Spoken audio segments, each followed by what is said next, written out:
Hey, what's poppin', people? It's your boy Kaz, one half of the Say Less with Kaz and Lowkey podcast. Quick thing, sometimes we make boo-boos, and not gonna hold you, don't know what happened.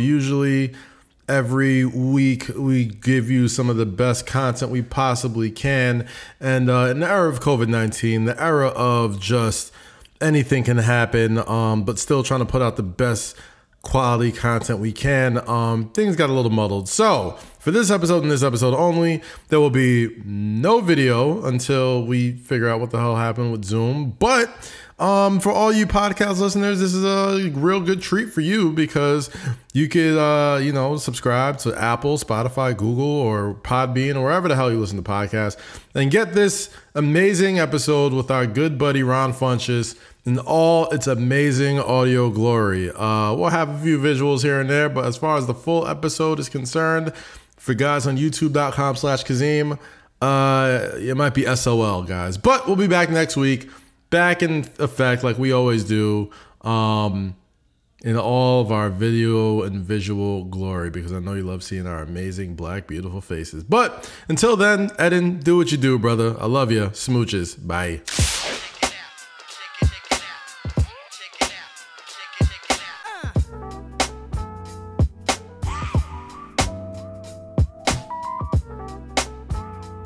Yo, what's poppin', people? Welcome back to Say Less with Kaz and Lowkey. My name is Kaz. I'm Lowkey. I got it. No, that's not Lowkey. We got Jake on the line. So this is definitely a special episode. I like to do these midweek episodes, with special guests. So that's where we're going to keep that tradition going. Lo is in DC right now, but we're still bringing you the greatness of Say Less. We're going to use the power of technology and learning that, hey, we could kind of make these things work when, Lo's a busy guy, I'm a busy guy, Jake's a busy guy, Eden's a busy guy. But, Eden is here doing the behind the scenes thing from the phone, just making sure his side is straight. We got Jake always holding me down. This is our first Say Less with Kaz and Jake. You know what I mean? Yeah, right. For the next couple of minutes. Probably the first and last. Probably. No, it's 1,000% the first and last, definitely. I'm not even gonna message you. But it is it's 2:00, 2:00. Wow. It's Tuesday.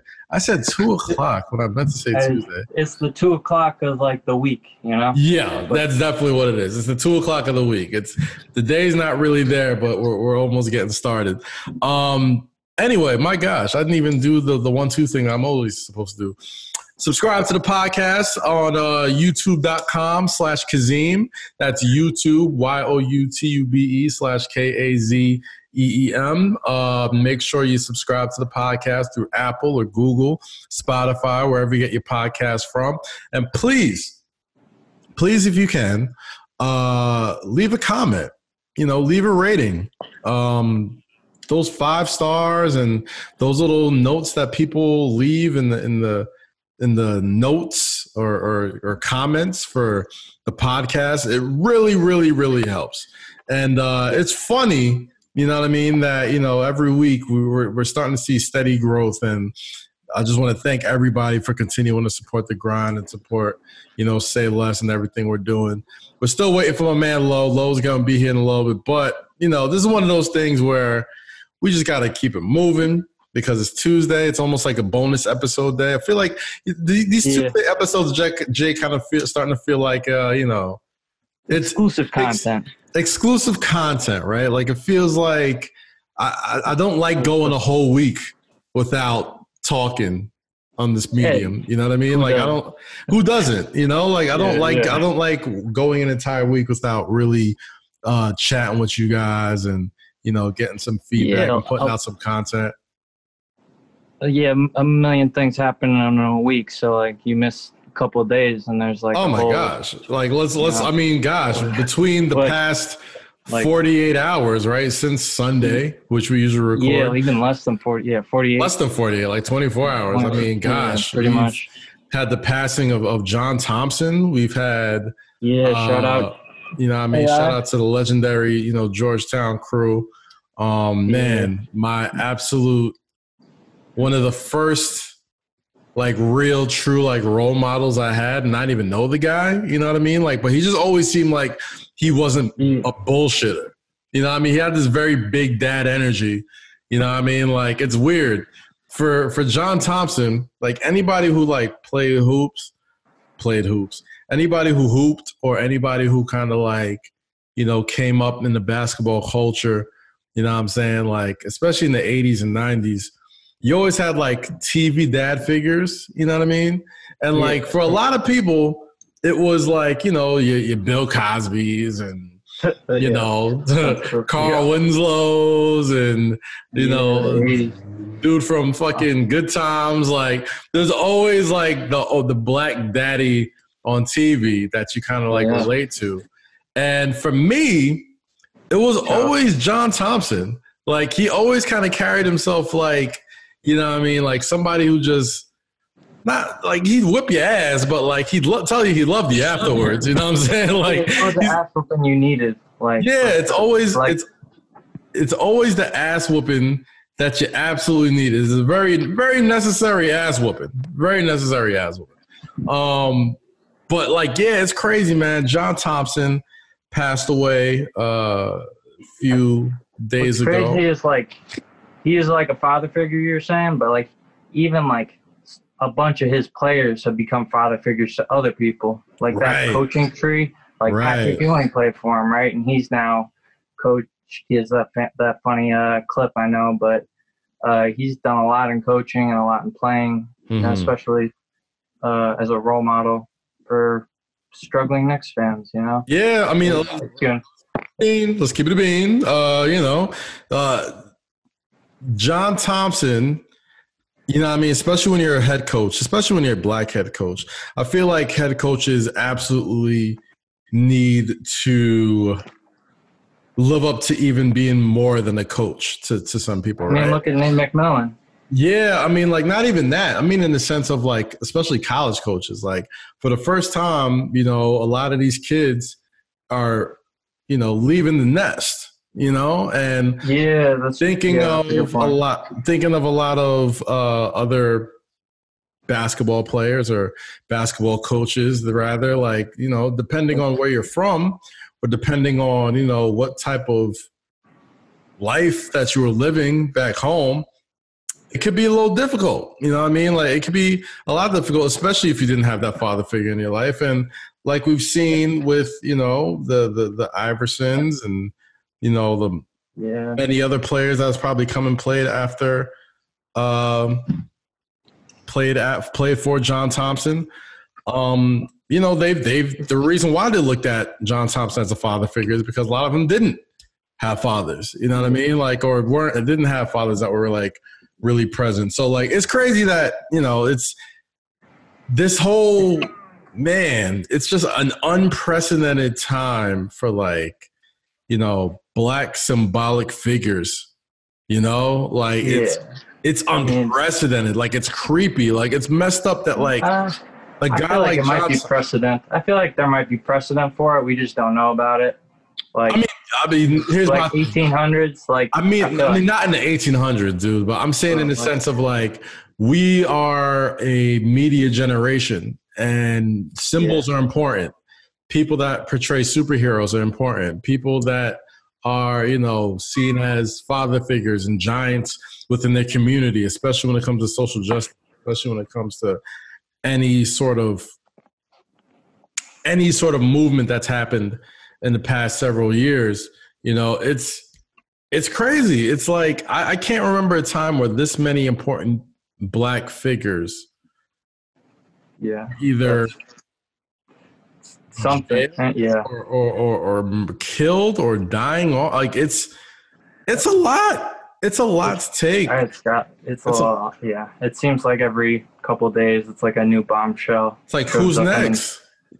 I don't even want to speculate. I mean, God forbid, obviously, but like it's just really unprecedented, man. Like I've never in my life thought that, we'd have to eulogize this many people. Not really, I don't know. I don't want to get too deep. I think like I would take solace in at least John Thompson's case that like he lived like such a great life. Like it wasn't it wasn't like a tragic death. It wasn't tragedy, or was it like it was sad, but like it was like a happy it happened kind of thing. You know what I mean? Yeah. Like he has such a legacy, and like the legacy carryover effect to all the people that he impacted, and like that spiral effect is cool to think about. And like it's probably impacted, millions in reality, but like thousands of like players who have gone on to impact another,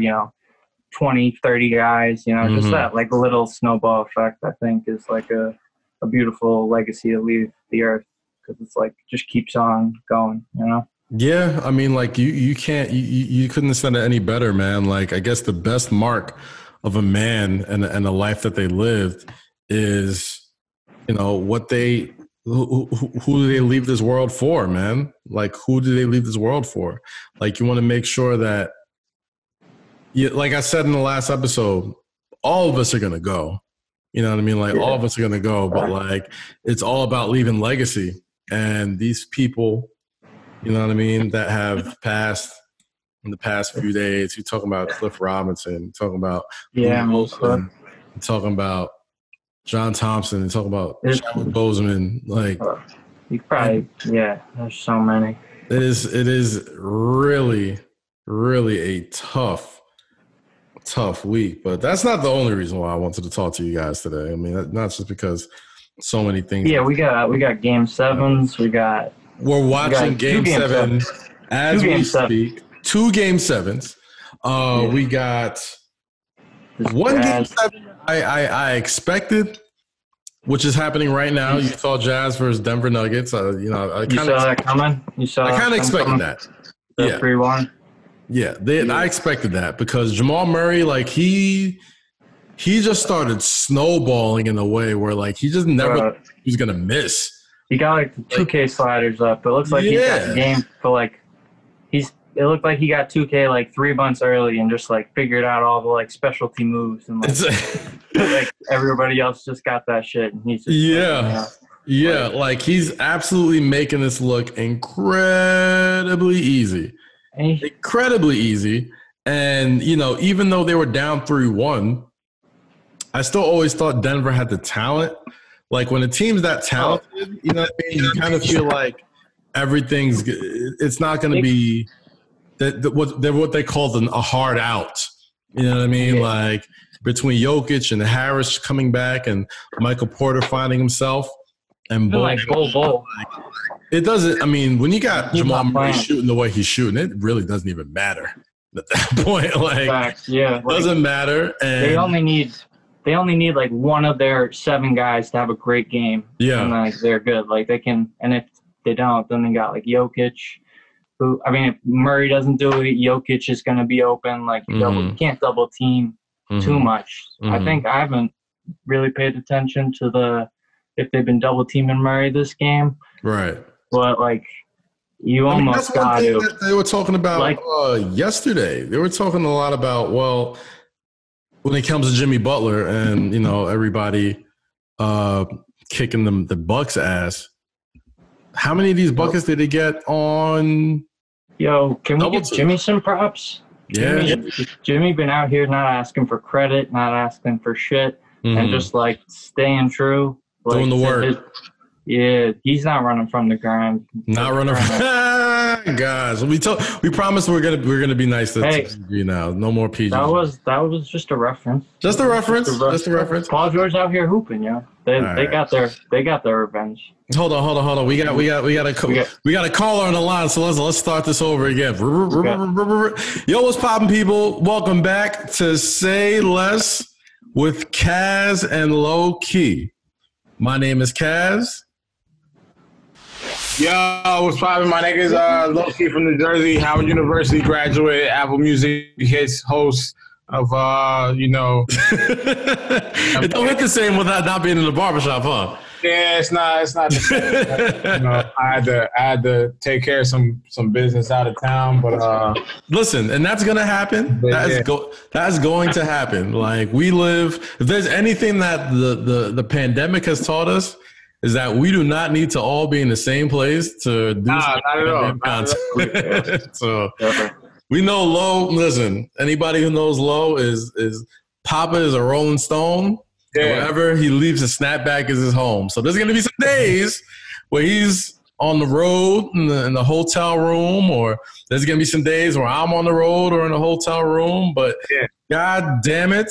This is Say Less with Kaz and Lowkey. We told you guys we're going to give you content if you keep supporting us.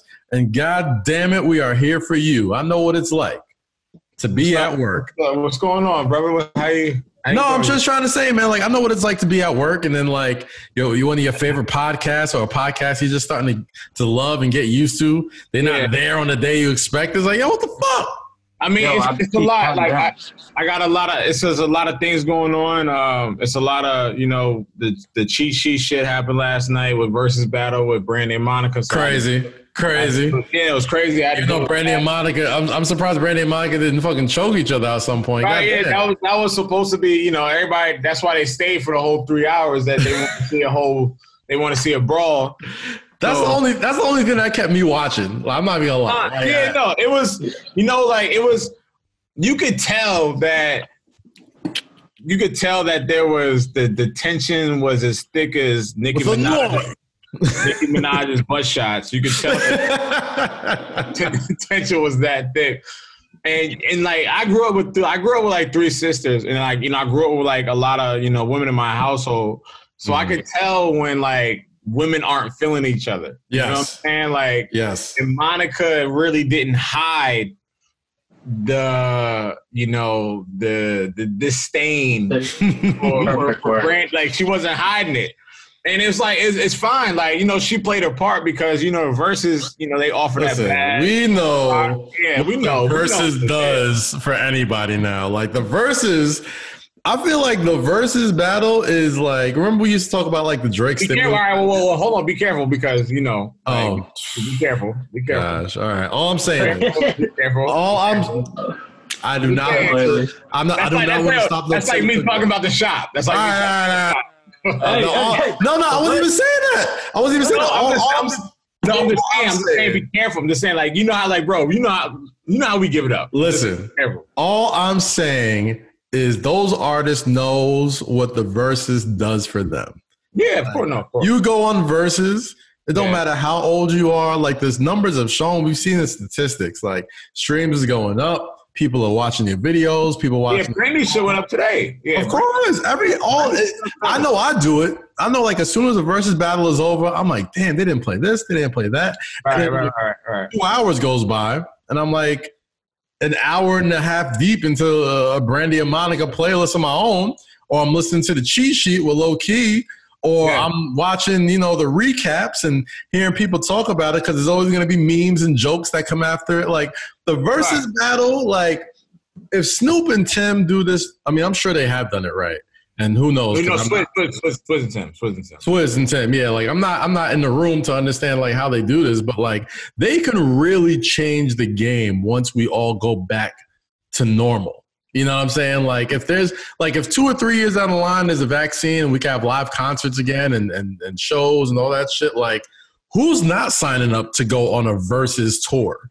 But I think they're looking at metrics, and I think they're looking at whose numbers have progressed after the battle, because you can have an immaculate battle and you can have something that's so fun and that's so intriguing and that's so, like, breathtaking or whatever the case is. But if those numbers aren't streaming after the battle, then, like, what's the turnaround on the ticket look like? You feel what I'm saying? So, and not to say that whoever's turnaround doesn't look crazy isn't worthy of a concert or isn't worthy of a performance, but not going to hold you.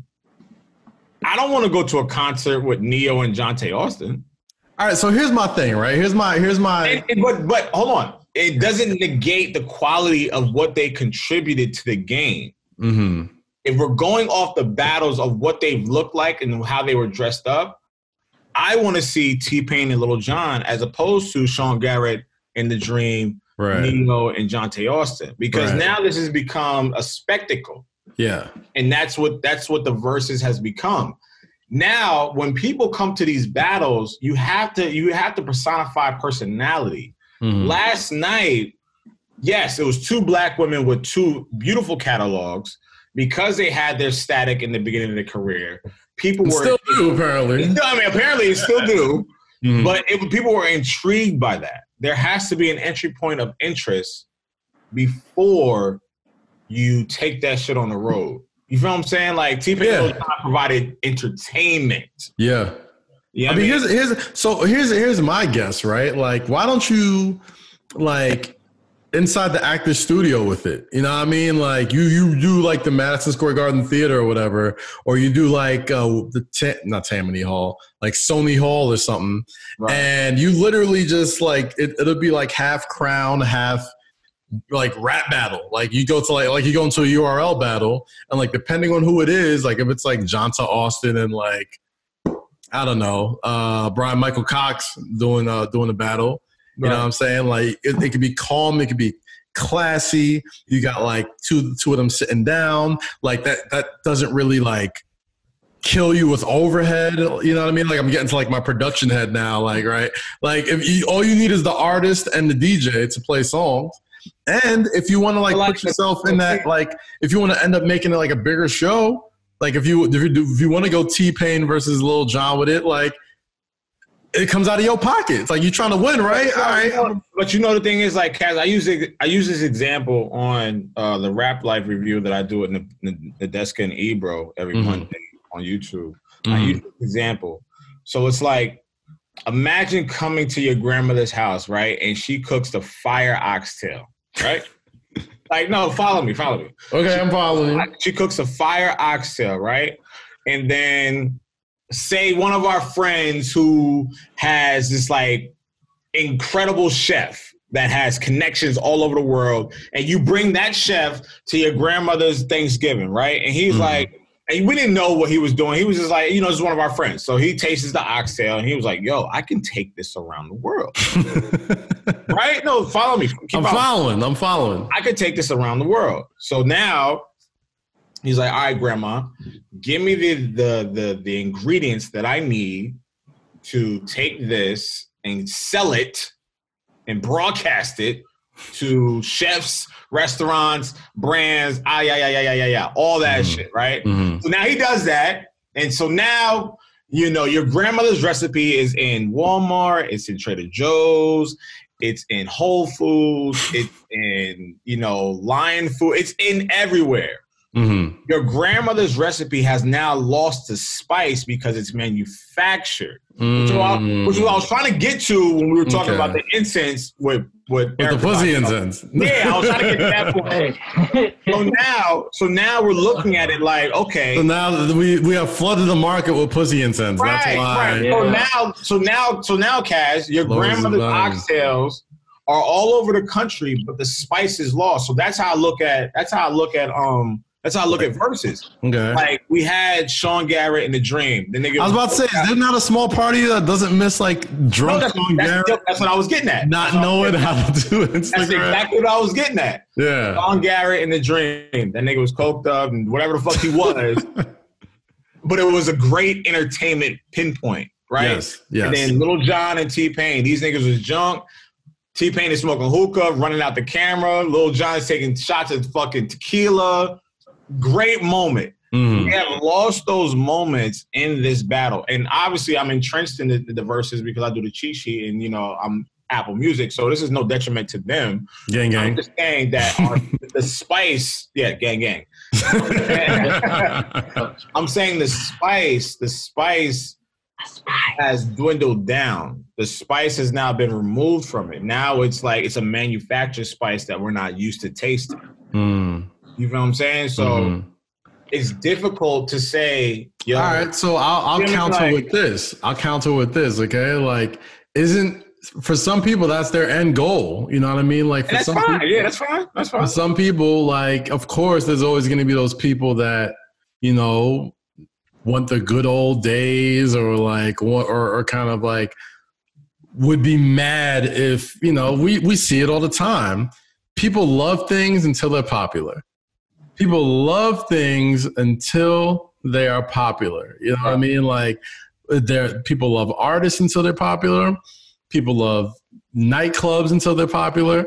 People love, you know, certain fads and foods and dressing and fashions and all this type of garbage. Like, for some reason, we're so afraid of people to like help build something like bigger than it ever could be. Like, for some reason, like, the higher you get, that's when like the loud support like falls back. And I feel like we can all kind of relate to this as far as like, you know, career driven dudes, people who have like worked in certain industries.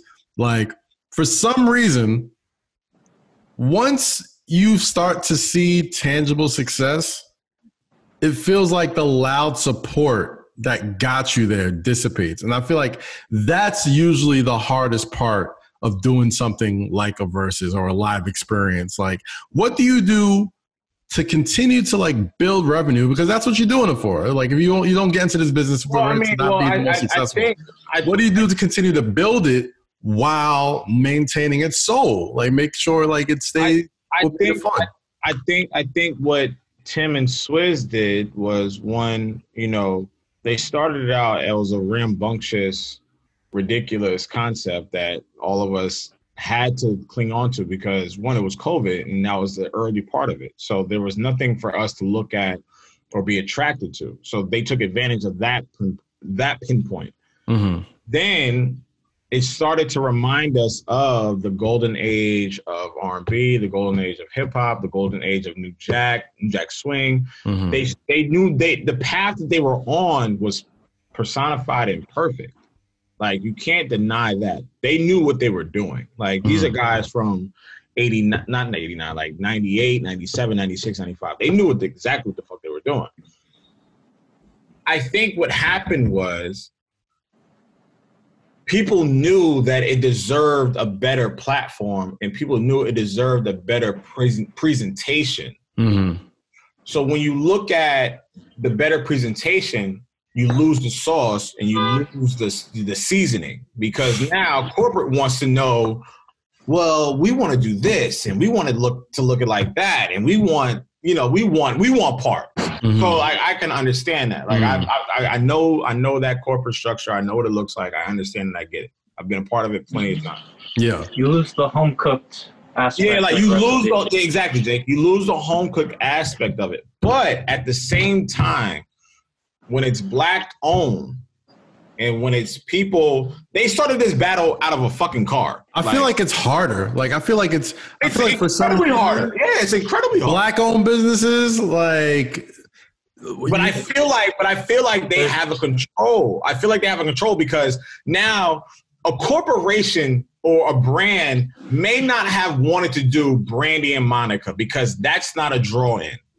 Numbers wise, they would not think, oh, well, no one's going to care about Brandy and Monica because they have. Because the numbers say so. Right, yeah. Together they have 3 number 1 hits. Yeah. Together they have 2 number 1 albums, right? Like, if you look at the numbers, they're going to be like, that's not attractive. Right. They were the only ones for 3 hours to hold 1 million people. And you look at all the names that have been a part of Versuz over the last 7 months. That is crazy. Brandy and Monica for 3 hours held 1 million people steady. Mm-hmm. You know what I'm saying? So that's the power of Versuz. It allows us to go back and get those intricate parts of R&B and hip hop and be like, no, you guys are celebrated, you're reveled, like, we love, this is what you need to be a part of. And when you see the numbers, now it's like, oh, we got to go back and celebrate these other artists that are in their same lane that may not have Grammys, that may not have American Music Awards, that may not have 7 number 1 albums on the Billboard 200. Now we got to celebrate. This is an indication of where those numbers can go. It doesn't necessarily have to be a Missy or a Mary J. Blige or a Mariah Carey. It can be a Keisha Cole. It can be an Ashanti. It can be a Maya. It can be a Fantasia. This battle was an indication of what these battles can look like, and it has to be more women as well. Like we definitely has to be more women. I feel like that's one thing that we don't.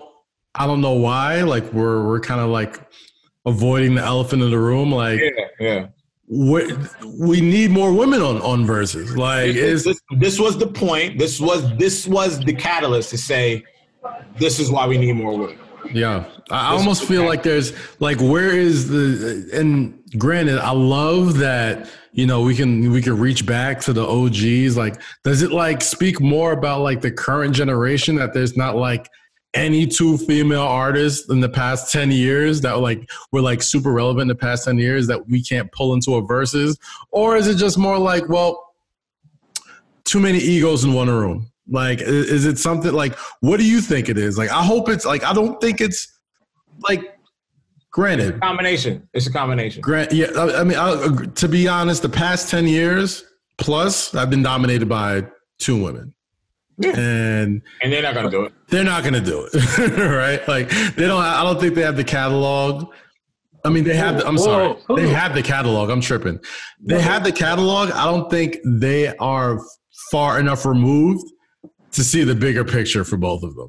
No, well, and you look at Brandy and Monica because that was like a 12-year thing or like 13-year thing or issue or whatever the fuck you wanted to call it because last night the issue was still there. But right. And maybe we were hyping it on social media. Maybe we were. No, we weren't. Part of that. If you really observe that battle and if you know women, like you claim you know women, you can see it. Like, it's like, bro, like, come on. You can cut the attention with it. It was phenomenal, and I'm not trying to pit two women against each other. That's why it retained the viewers. See, honestly, I'm like, at some point, I'm watching along to see, like, yo, she's gonna jump over that table. And like, either my pro wrestling mind starts going to work. I'm like, they haven't touched those bottles at all. I'm like, what if one of those bottles is a trick bottle and she's gonna pick it up and the boy's mine, bitch. When I was told that Brandy doesn't drink anymore, I don't know, Monica, maybe she just like already loose at the mouth and head and she don't need no alcohol. And that's no detriment to her, like, but some people just don't need more vices. Yeah. But Monica Hudica or Gunica, is that what they call it? Gunica. I'm sure Gunica got some of her brown in her before she came. She's like, let me take my medicine before I have to deal with this. If you walk into a spot with a Fendi outfit like that, you have either smoked or you have taken a shot of like whiskey or cognac of some sort. You're not walking into a spot like that sober. No way. No.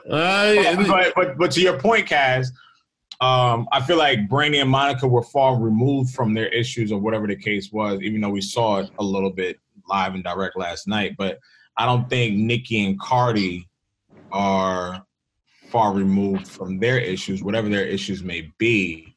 Even you look at Nas and Jay, like we were talking about that, I think, 2 weeks ago or last week, about him releasing records the same day Nas does.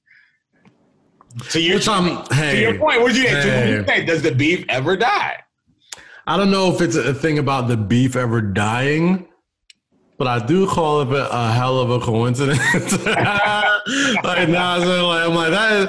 I mean, I'm sure like nobody's that bad. We're fans of music. What we do, we just love digging in and talking about this stuff. Like we are the 1% of the rap fan, right? Well, we're the conspiracy theorists. So we'll go the extra mile and things. We're the people that go like 99.9% of like other rap fans probably don't really give a shit about, or don't even make the connection. Like, damn, they be like, they don't give a damn. Or I'll take you a step further. Or the age bracket does not concern them because when it comes to a Drake, a Kendrick, or a Drake and Pusha, they'll go that extra mile. I necessarily won't give a fuck because I just like to see niggas spar.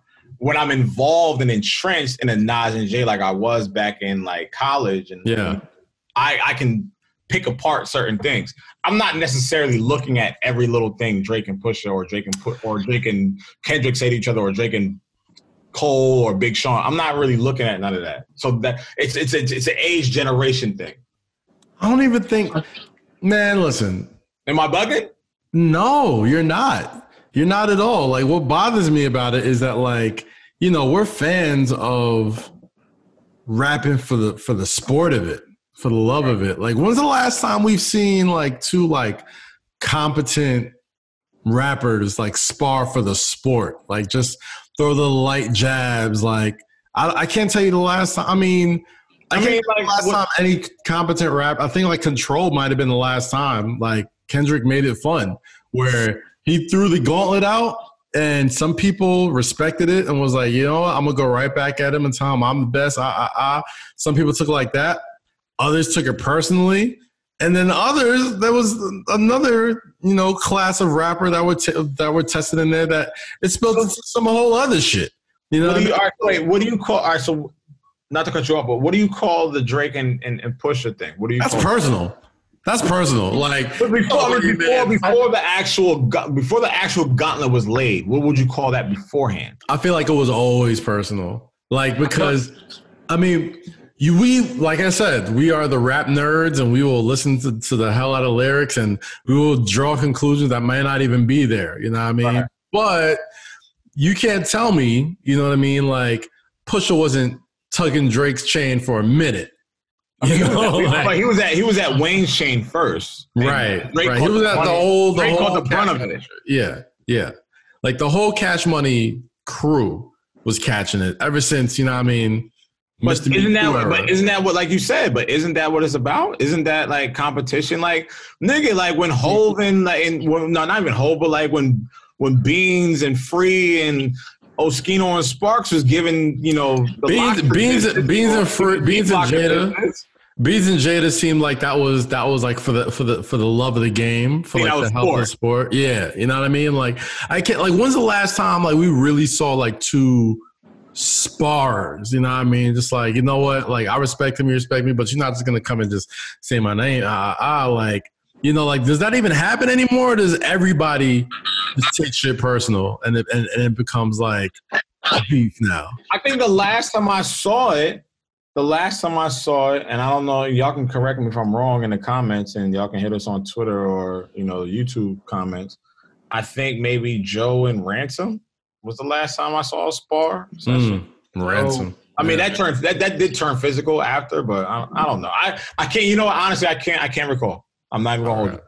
Anyway, let me roll the dice here because we do have a guest today. It is the midweek episode of Say Less with Kaz and Lowkey, and I like sort of the cadence that we've built about having great, amazing people join the show just to hop in on our conversations and just kind of have fun with it, man. Just have fun. So today's episode is no different. Just brought him into the Zoom call. This man is, there he goes. You look great, brother. You look great. A man that I followed. Showered. A man I followed for a long time. He's one of the funniest people in the world. But better than that, you can't find anybody that can say a bad word about this guy. He's a fellow wrestling nerd like myself, but he's the host of Nice One on Quibi. You can catch him on Hoops on Netflix, animated series. He's doing some awesome outdoor shows as well. And he is the host of the Getting Better podcast. Ladies and gentlemen, say less with Kaz and Lowkey. Say what's up to Ron Funches. What's up, Ron? How you doing, brother? Appreciate it. Thank you so much, Kaz. How are you doing? I'm doing good. I'm doing good, bro. You booked and busy, man. I can't believe I could even get you for this time, man. I feel like every time I look on Instagram or TV, you got a new gig, man. You got a new show. Yeah, no, it looks better than it is, you know. Most of that stuff was done, you know, months and months ago and paid out months and months ago and then got pushed so that it all drops at once. So it looks like I'm doing well, but at the same time, I still very much need work. But, I cannot complain. You know, I'm working, I'm happy, and I'm, you know, a lot of people in a much worse position than me. So I'm very grateful. Now, Ron, I've followed you for a long time. I've seen a lot of your stand-ups, and I've fashioned myself a stand-up nerd. But I'm seeing you starting to do these outdoor shows, and as far as like the pandemic and everything and COVID-19, like the industries that I saw that were going to end up getting hit the hardest was the live performance, the entertainment aspect, and especially stand-up comics. Now that you're doing these outdoor shows and these socially distanced quarantine shows, how has the reaction been to that? And like, what's even safe to joke about in a year that's been like very, very sensitive? I mean, I think it's always kind of like that in a way. I think more and more now, though, it's about writing about the moment and how you feel in the moment. And people don't really give a shit about like random, like, oh, how do you feel about this particular politician, or like what happened with you and your dog the other week. You got to really be talking about something and talk coming from your heart, and that's fine with me because that's how I like to write in general. So I don't tend to have a problem with it. It just kind of changes the way that, it's kind of like going to the gym, as opposed to like just working out and getting buff and bodybuilding and showing off in the mirror and being stoked about it. It's more like, oh, I got to get on this fucking treadmill and it sucks every day and I'm not feeling great about it. But I know at the end of the day, it's making me better and I'm still providing the service, and people are still stressed the fuck out more than ever. So yeah. I know when I was at my lowest before stuff like this, when I was just dealing with financial stress, when I was dealing with family stress, when I was dealing with shit at home that was out of my control, a lot of times I would turn to comedy, wrestling, basketball for a place to escape. And if I can, be that for people now, I think that's my job, and I take that seriously. Now, Ron, I know, a live show, especially stand-up, feeds so much off of energy, and the energy's got to be different, compared to regular shows. So, without giving away too much of what it's like at the events, because I want everybody who listens to this and watch this to go see for yourself and pay tickets because, we all need work. What's the biggest difference that you've seen in quarantine crowds and social distance crowds to, the regular night at the stand-up?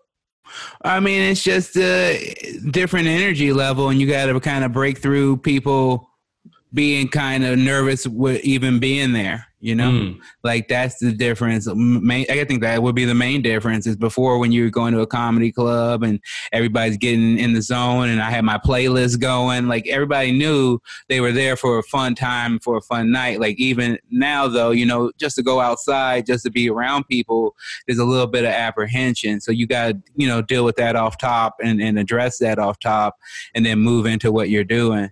So I think, that would be the biggest difference. Let me ask you a question, Ron. I'm a big comedian or stand-up fan. I love stand-up.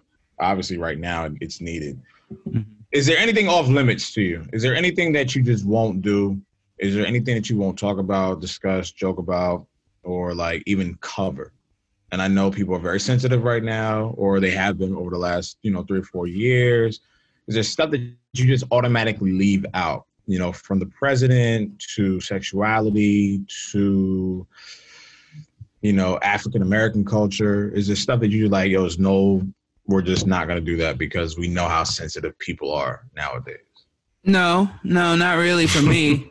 It might be different for people who maybe are more famous than me, or you're very famous. Like I know you're a very humble guy, or you're very meek when it comes to this type of thing. But like you are very famous. Well, but you're famous enough to get canceled. Not really though, just because I don't have any corporate sponsors. I don't have like any job that I've gotten. Like you're like, oh, you've been in a Disney movie or whatever, but it's like, yeah, they already paid me and that's over. Like there's nothing they can do to me, So they said the same thing about Bill Cosby. He got paid out too, and they damn sure took his shows off the air. Well, Bill was trying to buy NBC, and Bill also did what he was. Yeah, well, you out there we gotta kind of skew that. Yeah, if you out there doing the stuff,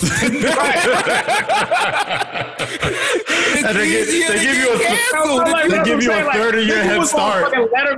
Nigga was on Letterman saying like, yeah, I was dropping shit in Kool-Aid. It's like, my nigga, like, you can't say that. He has whole bits about Spanish Fly and all that shit. It's out there. It's out there. Like, and it stays. It don't go nowhere. It sticks. Yeah. Oh my God. Yeah. No. I mean, listen. I'm not here saying like advocating for Spanish Fly and Billiam the Cosby, all that stuff. I'm just saying. And just to add on to Lowe's point, I mean, you know, there is you're very you're very famous. You know, I mean, your repertoire is growing by the week and by the month. And one thing that caught my eye was Quibi, the show on Quibi that you have called Nice One. And you know, a lot of the jokes there are very much, you know, it's almost like a joke game show. You know what I'm saying? So like, you know, when you get into the room with, you know, other stand-up comedians and, you know, you get kind of shooting the shit. I always kind of, as an outsider, looked at it like, is this like playing pickup ball, like with other NBA players? Like, do you just roll the ball out and just like, what's it like once you're all in the room with like other people that, you know, do the same things you do and like their attempts to make each other laugh? Like, yeah, I think it would be the closest to like if I could dunk a basketball. You know, like I've never been able to. I am jealous of anyone that can't. But the way that I do that is by like writing a good joke in my style that no one else would have thought of. And yeah, when you see that with different minds of all types, you know, whether it's someone like Pete Holmes or someone like Amanda Seales or someone, you know, just anyone that like just seeing them who stay completely in their lane and come up with a joke that I never would have thought of is exactly like that, because it opens my mind to things and it makes me start to write in a different way. And I've gotten really wonderful compliments from that. Like I went on when David Spade had his show Lights Out with David Spade, one of the nicest things he ever said to me between breaks. He's like, I like the way that you write. He goes, you look for the positive in these things where most of the time, he's like, my instinct is to tear down. And he goes, like, I even started telling my writers, like, hey, don't just give me jokes you think that I would want. He like, find the Ron Funches route on this joke as well and give that to me as well. And I was like, that's one of the biggest compliments I've ever gotten, that someone was like, you know, changing the way that they're thinking about their joke writing style because of what I do naturally makes me feel really good. Yeah, and I'd like to kind of piggyback on that, man. Like, you're one of the most positive stand-up comedians like I've ever heard. Like, I always feel better after either like listening to a podcast of yours or seeing a bit of yours. Like, there's always like this overwhelming like joy and like goodness that you have that comes from comedy, and you have no qualms about like talking about your own, you know, personal issues, whether it's, you know, come to, you know, depression or like weight loss, and just, you're an open book, man. So like, is that like a lot of is that the main focus that, you know, when you're doing your stand-up comedy, is that what you look for? Like the joy, like what drives that energy for you? And I just usually write from my feelings. Like, and I was on Joe Rogan's podcast, and I told him this, is that whenever I'm at like the beginning of writing a new hour or new bits, I just kind of break down this grid and I write love, hate, and fear, and I write down topics that I think of. Like right now, what do I love the most? What pisses me off? What do I fucking hate? What scares the crap out of me? Because I find that, because I try to write so specific as well, I'm not a very topical writer. I don't write about like politics. I don't really write about what's going on in the world, because that's just never really interested me, often sometimes to my detriment. But I try to like, you know, find that if I write about basic fears, likes, hatreds, that's pretty universal. So even if I'm talking something very specific to me, like my son dropping hot fucking sauce on his nuts because he was acting like a jerk, there's still a lot of people who are like, oh, my kid's a fucking jerk too. It doesn't matter that he doesn't have autism. It doesn't matter that he didn't spill pizza on himself. But I know that feeling of wanting to, slap your kid in the face, but knowing you can't, and then watching something bad happen to them and being kind of happy about it. Yo, Ron, I just wanna, me and Kaz, and I'm so glad that you're here because we were talking about this last week. Me and my girl always argue about the shows that I watch, right? So I like to watch Friends, The Office, and obviously, show you've been on, New Girl, right? And Kaz fucking hates it. Listen. I never said. Right, shut up. Let me finish. No, shut up. Let me finish this. All right. Let me do this. They were on a break. We're talking about Friends. Before you do this, let me just get it off. Okay. And the episode you were in, Winston and his girl were at the table. You were singing George Michael, that song. Do you find that when Black people navigate to Caucasian shows like The Office, Friends, New Girl, how do you feel about that perspective? Because I personally love those kind of shows. And they're just funny to me. Like, it's not a culture shock. It's not letting, they're funnier than Jamie Foxx and Wayne's Brothers and this and the third. They're just funny to me. How do you look at that perspective when people of color navigate to those shows? Just you as a comedian. I mean, the New Girl in particular thing, that was just an interesting thing for me because that was one of my very first acting roles.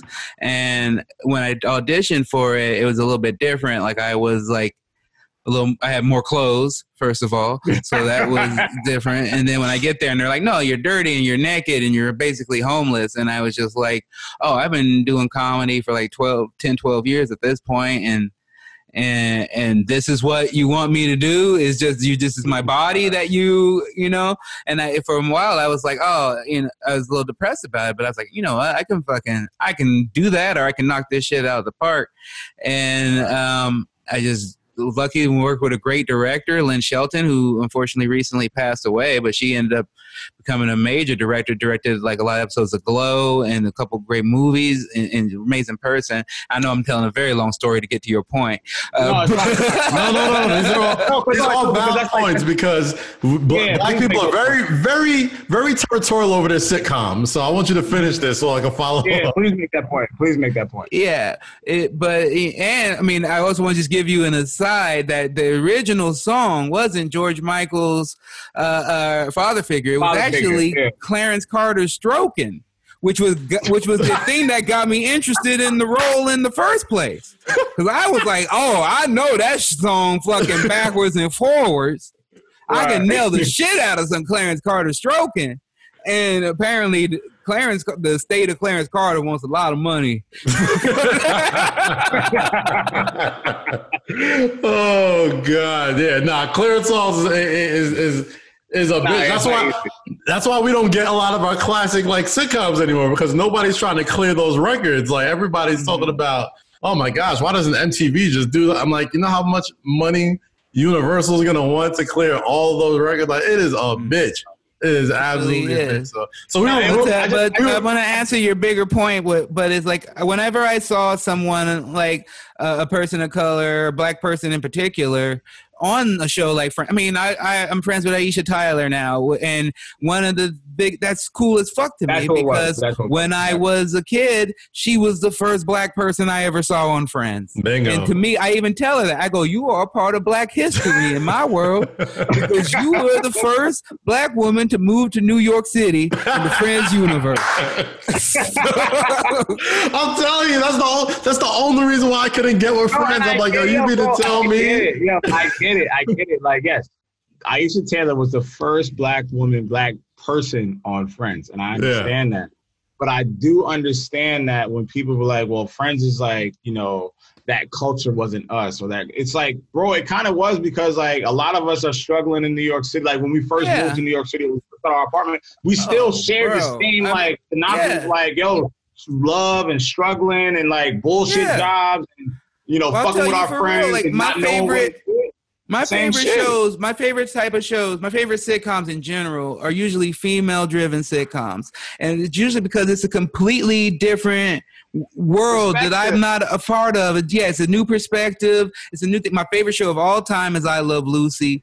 Right up there is Mama's Family. I love Carol Burnett's show. I love Roseanne before all the stuff, back in the day, like the original complete series. That is legit. Like when I'm writing my own show and I look to that original Roseanne show as inspiration, because I was like, oh, this is the first time I'm seeing people of my, even though they weren't black, of my economic background on television, where even though they somehow had a pretty good house for being very poor, but that they did an episode about losing electricity and not being able to pay their light bills, stuff like that, to me was stuff I highly related to. So I think I know exactly what you mean by that. It doesn't have to necessarily, you can still bond with a different perspective that doesn't have to necessarily be a completely black sitcom. My mom and my sister, like, they were in love with shows like The Parkers and stuff like that. And I could never get behind those shows because I just thought the writing wasn't what I liked, but there are other shows like, I love Sister Sister because I grew up on it, Mm-hmm. And the thing like, and Ron, like, and not to, harbor too much on New Girl, like, to the point you made, like, there are certain things that I just relate to with certain characters. Like when I watch New Girl, like me personally, like I can sit there and relate to Nick. Like the nigga was angry, the nigga was an old soul, the motherfucker couldn't figure out a relationship. The nigga just wanted to live untraditional, like just didn't want to live the regular life that people wanted to live, and just wanted them to be like, yo, have a bank account, have a plan. I'm like, so I'm literally like, you can ask Kaz. Like, I was about to say, like, this sounds personal.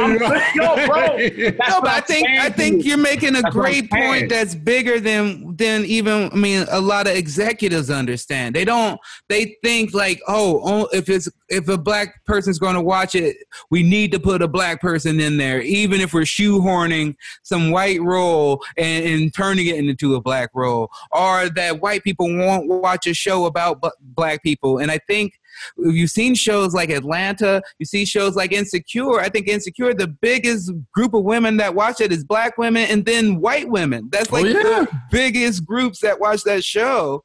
And I think people can relate to each other. It doesn't matter their color. They relate to it on their background, their history, and they relate to a unique and personal story. Yeah, and that was my point, to you and Kaz and Sid. This is like, yo, some stories and some sitcoms just hit me a little bit different. Like I grew up in the suburbs, so like I kind of related a little bit more to the other side of the spectrum. Not to say that I don't understand. Like Martin is one of my favorite shows, and I'm living that shit right now. The radio shit and dealing with Shorty and trying to figure things out. So like that shit kind of hits me a little bit later on in life. So like I can play double sides. So it kind of offends me and it kind of makes me feel a way when, and Cat is like a finish my original point now. There's nothing wrong with New Girl though. There's nothing wrong with Friends. I'm just saying, I find it hard to watch Friends when there's like 1.5 black people on the show. No, I understand both sides of that. Yeah, there's different shows. I Love Lucy is my favorite show, but my wife tried to get me to watch this show called How I Met Your Mother. And the first episode we watched, one of the main characters was meeting up with one of their old friends, and it was a black lady. And as soon as she met the black lady, she started talking black, and I was like, I'm out. Why was this the first episode you showed me? That's a bad palate cleanse right there, bro. Oh, you got to ease me in. That's gross. Right. Oh, my God. Ron, you are, in addition to being a big stand-up comic and actor, you're the way we connect is you're a big wrestling fan, right? Like, and I'm a lifer, you're a lifer. I think you did Wrestling with Stereotypes at StarCast last year with my guy Andreas Hale, and some of the great talents at AEW. But I never really got like your wrestling origin story. Like what brought you in? Like for me, if you see behind me, my literal first memory in my like life was watching Survivor Series Survivor Series 88. Like, I just saw bright colors and Hulk Hogan and Macho Man and just yelling at each other. And Ultimate Warrior, just bright colors and yelling. I was like, what is this? And even as like a 1.5-year-old, I remember that. I don't remember shit else before then, but I literally remember that day. So I got that poster behind me. What's your wrestling origin story? What hooked you? I mean, it's pretty similar, but my background was that, you know, I was growing up in Chicago. Whole house was full of women. My mom was raising me. My sister was there, so I was very outnumbered. And it was just a lot of me watching whatever they wanted to watch, you know, playing Pretty Princess, giving massages to shoulders when they were sore from work. That was my life. But my only escape was that my uncle would take me to the Rosemont Horizon in Chicago and take me to WWF house matches. And that's where I saw Hulk Hogan, Earthquake, Bret Hart, Owen Hart, Coco Beware, being one of my very first people I liked, watching High Energy. That was the first tag team I probably fell in love with. High Energy, yes. Coco Beware. I was all when I saw Hulk Hogan put Earthquake on a stretcher in a stretcher match. I was all on board. Nice.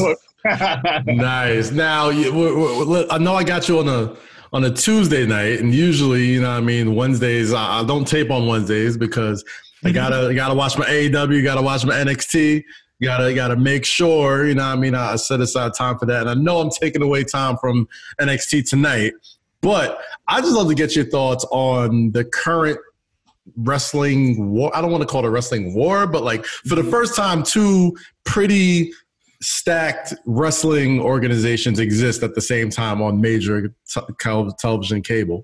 I know you've been to StarCast, you're a lifelong WWF fan, WWE fan, but right now, right as we speak, like what is capturing your imagination in the world of wrestling? Whether it's AEW, NXT, WWE, what is the one thing that you're like, I got to know what happens next week on that? I mean, to be honest, I'm real into some deep independent GCW wrestling right now. I'm real into Nick Gage and Ricky Shane Page and the realness of what's going on there. I'm like, okay, this guy used to be on methamphetamine and he robbed a bank and he got arrested. Then he got out and he got arrested again. But now he's back and he's probably a gang leader from everything that he's saying. But I'm on board. And they're hitting each other with light tubes. And they have audiences. I think that's been my main thing is I need an actual audience, especially as being a stand-up. It's like I don't have any suspension of disbelief where I'm like, ooh, how's this match going to turn out? It's not about that to me. It's about like the reactions, the show, the pops. And without that, it doesn't really work for me. And I think the Thunderdome is kind of cool in how it fakes that, you know, and allows them to still create that atmosphere. But I think there's nothing like the real thing. And so I think the smaller independent shows have been fun. I've been watching a lot of New Japan. I mean, of course, I'm going to watch All In on Saturday, even though it is opposing my live show. Yeah. Oh, gosh. Now, where is it? It's not in the same town, is it? Well, my show is available worldwide. You can get tickets, ronfunches.com. It's only $10. We gonna hit the replay. We gonna save it. We're going to have to hit the replay. It's available for 24 hours later. So that's what I'm going to do as well. Oh, man. Oh, yeah. So you came up on like backyard wrestling. Like you like scratch all that. A little bit of everything. I mean, I came up off the WWE. I went into ECW. I love WCW, but I think just because of, I think it's really a lot of what me being a stand-up. You know, I know the road dog aspect of it. I know the independent aspect of it. I know the grinder. So when I see wrestlers that are out there making their own shirts, making their own stuff, doing all their own promotion, making their own videos. There's something about that I really get behind. So that's why I really, you know, I find myself with affinity to more to the independent guys. Yeah, I mean, I feel like between stand-up comics, rappers, pro wrestlers, like they all live very similar lives, like not home a lot, on the road, kind of got that rush of the crowd that keeps them going. Yeah. And it feels like, you know, those events, those forms of entertainment have suffered the most through COVID-19. So like, you say you're a big Nick Gage fan, and Nick Gage is probably one of the most popular dudes in the independents, but like, I know you talk with comedians a lot and keep yourself sharp, but like, have you had any conversations with any like these independent wrestlers or these professional wrestlers about like just how you've been kind of keeping on and how different it is like this? No, it's pretty cool. It kind of reminds me, I mean, I guess it doesn't remind me because I didn't live through it, but I hope it's kind of like the old vaudeville days where like everybody kind of helps each other no matter what the background. And no, I've been talking with a lot of independent people, whether it's been like Ricky Shane Page or Brody King or Effie, and a lot of them have been doing things on Twitch, and they got me also interested in where I've been running my Twitch channel, playing games with fans, and I do a comedy night where I watch YouTube comedy videos of people who inspired me and the reasons why I got into comedy, and then I sometimes make fun of them as well, which has been a really great time. It's nothing better than making fun of legends. You go back and watch old Eddie Murphy, that's like, oh man, you talk a lot about a guy getting his dick sucked by another guy, and then you find out later a lot of things. So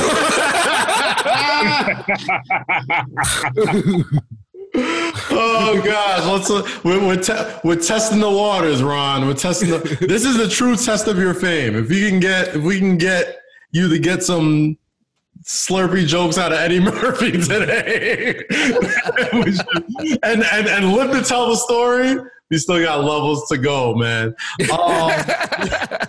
My goodness. I know my man Jake has a question. Jake, could you want to go ahead and ask that real quick?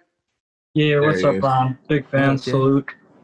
You said something recently, and I understood what you said from the quote, but I kind of wanted to get you to talk about it on the show a little bit. You said in quarantine or in the last few months, you've seen how people, or you think a lot of people who thought they were woke, quote unquote, are not as woke as maybe they realized, or they realized they weren't as woke as they thought they were. Could you kind of talk about that realization? Because I agree and think it's kind of like just a hot word that gets thrown around a lot and usually doesn't mean being in touch with your sensitivities and being aware.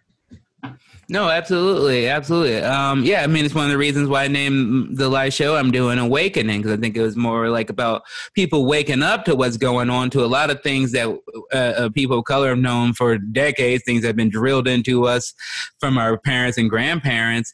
And a lot of people consider themselves woke, and they just attack anyone who they think is, not using the right words, or not, or they use a word that they have deemed inappropriate. And to me, there's nothing kind and nothing empathetic about that, nothing helpful about that. I see it a lot on Twitter, like specifically recently, where someone was attacking someone for being anti-transgender, and then someone else right below them was like, well, you remember when you said this about black people? Yo, that is my favorite thing on Twitter, the this you, like when someone hits you with a this you, there's never been a good outcome after that tweet in the history of ever. Yeah, it's just, people attacking each other for the use of words. And I've always hated that, because I consider myself a kind person and a positive person, but I love using any word I damn well please. I love talking shit. I love having fun. And I don't see that as a negative. When people get so much concerned with how you deliver the message and the wrapping and the paper on the message, as opposed to what's really going on in the message itself, I have no respect for that. So I have a lot more respect for these very same people who are being mocked relentlessly by a lot of my peers in comedy, but 6 months, a year ago, talking about all these lazy millennials, these kids that don't do anything. And then these are the motherfuckers who are being like, I'm sick of this shit. I'm on the front line. I'm getting shot by rubber bullets. I'm out here, people calling them anarchists and stuff. And they're the people truly fighting for our freedom right now. And so I don't have respect for those people who sit around being like, oh, I'm woke on this or that, and don't actually live a life of positivity, especially when it's needed most right now. Facts. Does it get back to the point, Ron, where the narrative and the rhetoric of comedy can be easy because we're in election year, protests, a lot of despair, a lot of things that are going on that we can't joke about and we can't really talk about without someone getting sensitive and the other side taking offense. Do you see a point where we can get back to that common ground of just like making jokes, having fun, being light, not taking everything serious? Do you see a point where we can go back to that?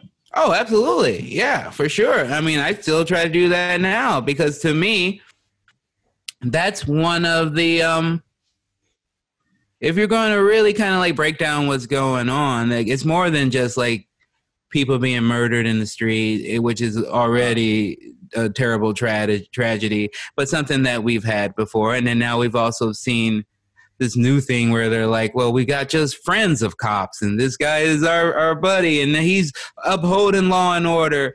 And what that really does, right, is there to instill fear, right? It's there to make you think that at any moment, whether it's a cop or just a guy or in the street who loves cops, to come in and take our lives. Like the kid Kyle, the 17-year-old nigga. Exactly. I just choose not. That's who I'm talking about. I choose not to say his name because I don't want to give that motherfucker no shine. No. I mean, I appreciate you explaining what I was saying for people who might not be understanding. So, like, just when that happens, like, it's this life of like. Your initial reaction is kind of just like put your head down, feel separated, getting fear for your life, you know? And I'm in a privileged position. I live in the fucking valley, you know? And I still driving to work. I'm like, oh shit. Like, I hope something doesn't happen. And it is as illogical as that might be. It's a fear that's kind of trying to put in us to control us. So I feel part of my job and part of my life is to be there to go, no, fuck you. I'm going to be free. I'm going to be laughing. I'm going to be joyful. I'm going to smile. I'm going to dance. I'm going to show you can't break me no matter what. And I'll continue to, of course, talk about what's going on in the world. I'm not going to sit around and act like things aren't going on and we don't need change. But I'm not going to sit down there and just get angry and turn my attitude, because I think once you lose that soulfulness, once you lose that kindness, once you lose that empathy, you kind of become them. You know, long ago here, you can't fight negativity with negativity. It only breeds more negativity. You have to fight it with positivity, as hard as it is. And it doesn't mean you got to be a punk bitch by any means, but it does mean like you got to be positive. You got to look for the bright side. You got to look for the brighter day, and you got to show that we are fucking classy, noble people in a land of fucking savages. So I kind of like to live like that, you know, as weird as I might have just gotten right there. No, that was weird because we were literally talking about this last episode, and like we was literally talking about how, like, you know, right now it's so easy to be negative. It's so like, man, this, especially black people, like in the past year we lost Kobe Bryant, Chad Boseman, John Thompson, like 3 super like iconic black like leaders. You know what I mean? Not saying they were politicians or anybody, but like, you know, we all people that grew up in entertainment or sports, as fans, as movies or whatever. And like, you know, we see these people, and, you know, when you're talking about mental warfare that's going on right now and how hard it is to stay positive, because that's a mental game that gets played on you as well. Like, it is really hard to see those symbols of strong black leadership or strong black talent or iconic figures like being torn away. So especially this week when our biggest black superhero like passes away, you know what I mean? Like it's almost like the biggest act of rebelness, the biggest act of defiance is still waking up with a smile on your face and still being like, you know what, like we ain't gonna let this break us. Like we're still gonna continue going. So yeah, no, like this wasn't weird at all. Like this is exactly. Yeah, you gotta think about how great Chadwick was to do all that. How strong of a person that is, and how strong that is ingrained in our bodies, in our souls, in our skin, in our blood. That's us. Yeah. And he did that, making those fucking 5-6 movies while fighting this, while traveling, while doing all the promo and stuff. That is something to be celebrated. He did so much and he showed us that we could do it. And that, I said all the time, it's in my fucking bio, leading man. Because going from all these auditions where as soon as I came into LA, it's like, oh, you're gonna be a gang member. You're a gang member now. And it's like, have you met me? Have you seen my smile? But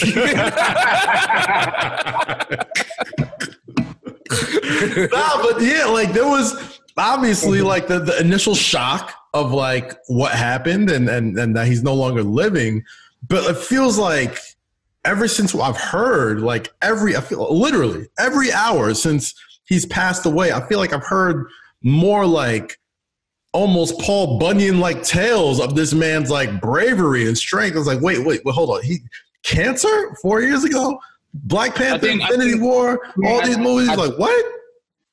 I think it was a respect factor that people had for him, and maybe people that weren't necessarily in his inner circle may have known something was up, or may have known. That's what I'm saying. I think this has only made me it's only. I mean, granted, when Kobe passed, this is the only person I can compare it to. When Kobe passed, I was fucked up.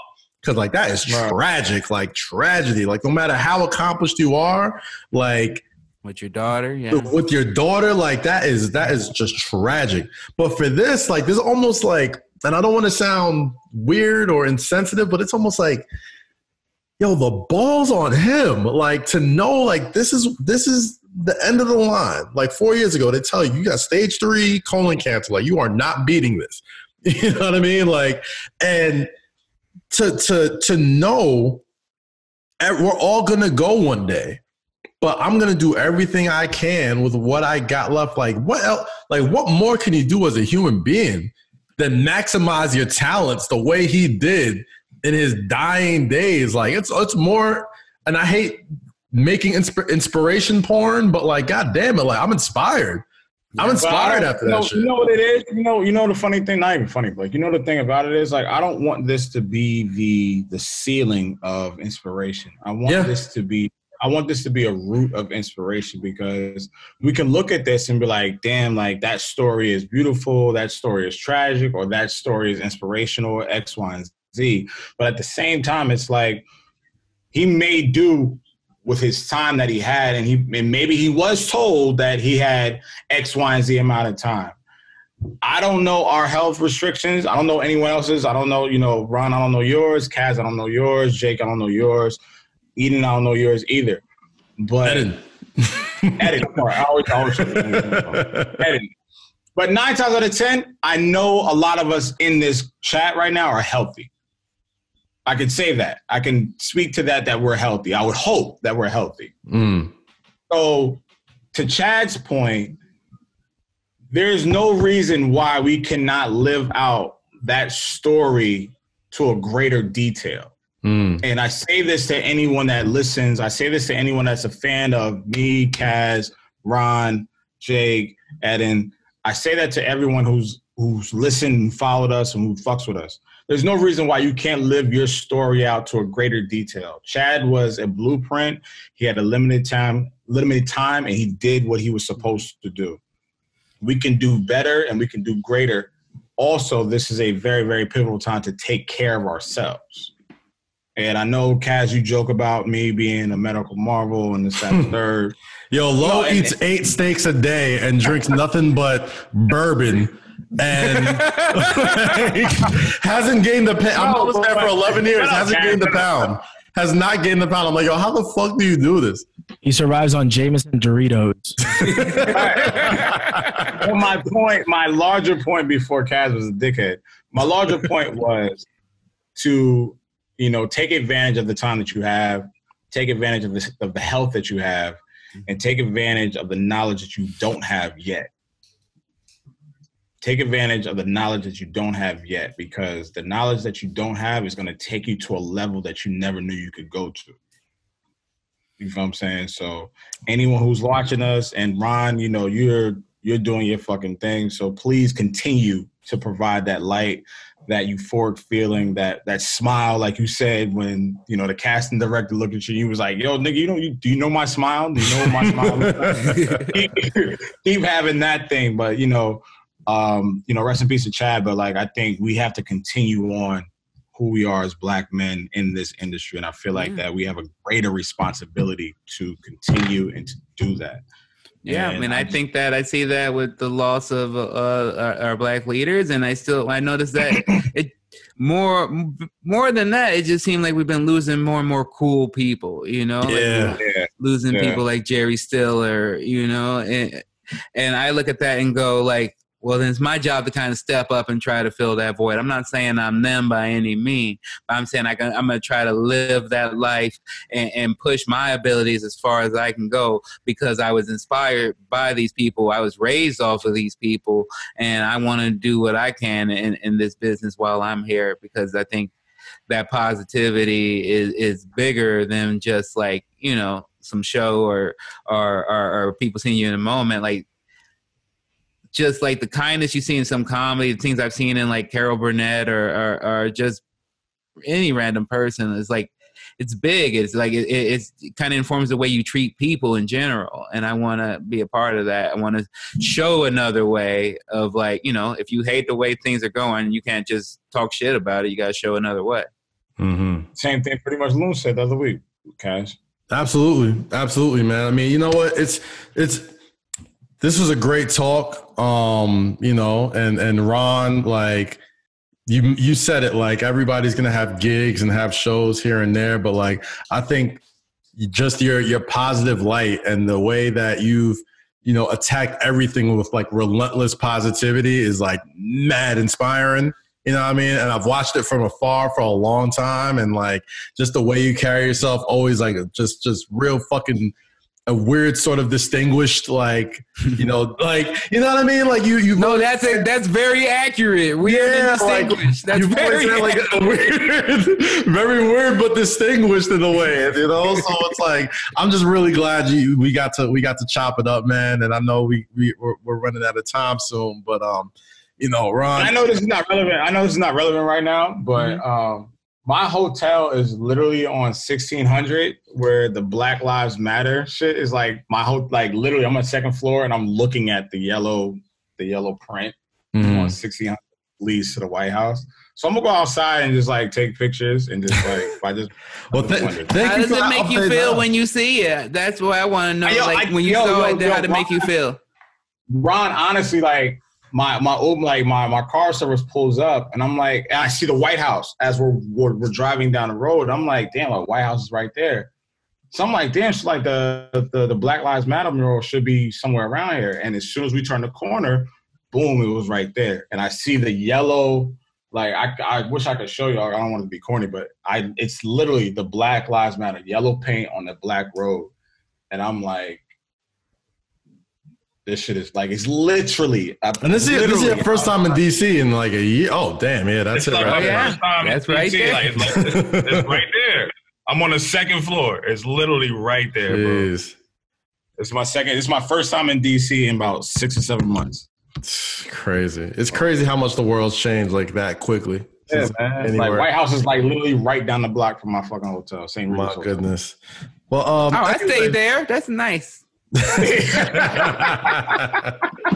nice, yeah, Ron. It's nice over here. It's nice. Awesome, man. Well, we're gonna wrap this up real quick, man. Thank you guys so much for listening to Say Less with Kaz and Lowkey. Ron Funches, one of the funniest men, one of the most kindest guys in the industry. Love having you. We're gonna have you back here soon. Please. Hopefully, we're all in the same place and safe and back in the barbershop. But if there's anything you want to say before we get out of here, man, have at it, brother.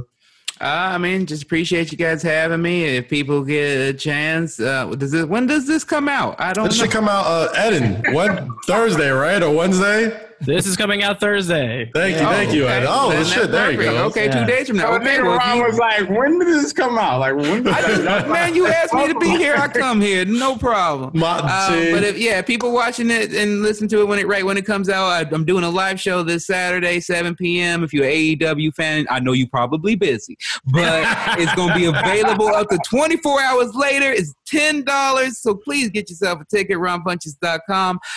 Other than that, I have that game show on Quibi, it's called Nice One. If you've never downloaded Quibi, which is a lot of people, that's so I've been told, you probably have a 2-week trial for free. It's got no credit card needed. It is literally the least you could do to help me out is just download that 2-week trial and just start an episode of mine and then walk away from your phone. That's what all about you your gotta Twitch? do.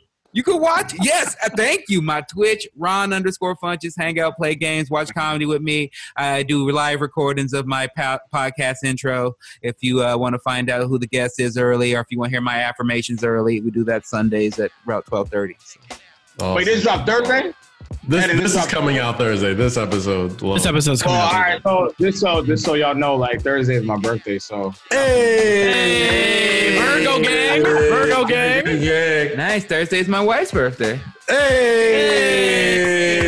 Shout out to the wife. Happy birthday, wife. It's a good Virgo energy in here. I like you guys. Yeah. I like it. I have fun with this episode. I like it. Awesome. All right, guys, I'll let y'all get back to it. And as always, subscribe, youtube.com/Kazim for the full video episode. Obviously, we're all socially distanced, so this will look different than past episodes. But subscribe. Type in Say Less with Kaz and Lowkey on Apple, Spotify, Google, wherever you listen to your podcast. Thank you so much for tuning in. As always, each and every week, thank you to our guest, Ron Funches, Eden Martinez, Jake, Lowkey. Like we say every week, stay safe, stay free, and always, always, always say less. And wear your fucking mask, nigga!